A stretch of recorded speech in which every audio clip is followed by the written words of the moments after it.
Hello, and welcome to session 7 of this video series on learning the Portable Stimulus Standard, or PSS. I'm Tom Fitzpatrick, CEO of Big Fish EDA Consulting, on behalf of the Accellera Systems Initiative and my fellow members of the Portable Stimulus Working Group. In this session on components and pools, we're going to talk about how to organize your actions using PSS components, how to manage data flow between actions using pools, how to bind actions to pools, and how to define the context in which an action executes. Let's get started. In PSS, we organize all of the actions using components. Components typically represent functional units of your system. That could be hardware cores or IPs, software libraries, or test bench agents or transactors. Here we've declared one component to control the UART and one to represent the external VIP. Each component encapsulates its related actions. Components are structured as an instance tree with a top-level component named PSS top by default. Here, PSS top instantiates the UART and VIP as child components, creating a hierarchy that mirrors your actual system structure. As we saw in the previous session, in addition to encapsulating related actions, components also serve as namespaces to clarify the type names of the elements declared inside them. And here you see that the write UART action is identified by the type of the component that declares it, not the instance name. Components can have non-random data fields. These are configuration values and are not randomized by the solver. You can initialize them right at declaration. And here our UART component has a 4-bit UID field initialized to F by default. When we instantiate the UART component in PSS top, each instance will have the UID field set to F. We can use an exec init block in PSS top to override the values of UID for each instance of the UART component. Init down blocks are evaluated top down, so child init down blocks will be evaluated after the parent, meaning the child has precedence over the parent. Init up blocks are evaluated bottom up after the init down blocks have been evaluated, so the parent will take precedence over the child. Since the exec init blocks are evaluated after the declarations, the exec init block in PSS top overrides the declaration initialization in the child UART components. Notice also that the child fields are referred to by instance name according to the component hierarchy. We introduced object pools in the previous session, but let's take a closer look. Inside the UART component, each action declares input or output fields of type ubuffb. For example, write UART produces a ubuff object through its obuff output, and tx UART consumes it through its ibuff input. To connect these input and output fields, we declare a pool. As mentioned earlier, a pool is a container that holds as many buffer or stream objects as the solver needs. Pools are declared as component fields and specify the type of object they contain. The bind statement tells the solver to use this pool as the default binding for all compatible action fields in this component.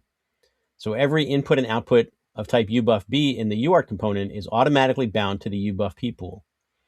The wildcard binding in this case means that you don't have to name each field individually.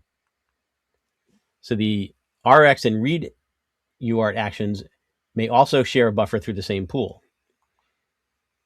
Now, if you need more control, you can declare multiple pools and bind them explicitly to specific action fields. Here we have a ubuffp1 bound to the write UART and tx UART pair, and ubuffp2 bound to the RX UART and read UART pair. This explicit binding lets you isolate data flow paths within the same component. In a similar way, the VIP component can also have its own pool of ubuff objects to bind between VIP RX and VIP TX. So each component manages its own pools independently. The UART actions share buffers through the ubuffp pool, and the VIP actions share the same buffer type through the VIP component's vbuff pool. The pools are scoped to their respective components, so there's no cross-contamination of data flow between them. But when we look at the overall scenario, we can see that we need to share stream objects between the UART and the VIP. In this case, we need to declare a stream pool in the PSS top component to allow the sharing. Notice that the wildcard binding extends down the component hierarchy. While it's generally recommended to localize pools if possible, we can also put the buffer pools in PSS top. We can keep the wildcard binding for the ubuffp pool, but to avoid overlap, we can explicitly bind the vbuff pool to the VIP RX and TX actions. Notice that we specify pool bindings by action type and not by instance. You can also bind directly to specific input or output fields of an action, but there wasn't room on the slide to put those. Explicit binding takes precedence over wildcard bindings, so this gives us the separation we need to avoid binding a buffer between an action in the UART and one in the VIP.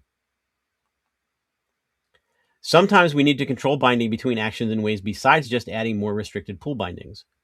We'll talk more about constraints in an upcoming session, but they are a great way to help control object bindings. In this case, we'll add a direction bit to the buffer type that's a 1 when the data is flowing out of the UART and a 0 when the data is flowing in. So the write UART's action buffer output can only be bound to the TX UART's input through the pool because of the constraint on the out field. And the RX UART's buffer output can only be bound to the read UART's buffer input for the same reason. Every action in PSS is traversed within a component context. In this example, PSS top declares two instances of the UART component, UART0 and UART1. The component context is accessible through the built-in comp field. The this keyword points to the current parent action, so here we're referring to the entry action. The entry action's component context is PSS top. And then we set the config UART's context to the UART0 instance in PSS top. So any references to fields of the UART component from the config UART action would get the values for that instance. Similarly, the second traversal of config UART would point to instance UART1 in PSS top. And notice again that we're using the component as a namespace to qualify the action types declared within them. Thank you for your attention. I hope you enjoyed this session. Please be sure to catch the next video in the series on how to organize your PSS code. Hope to see you there.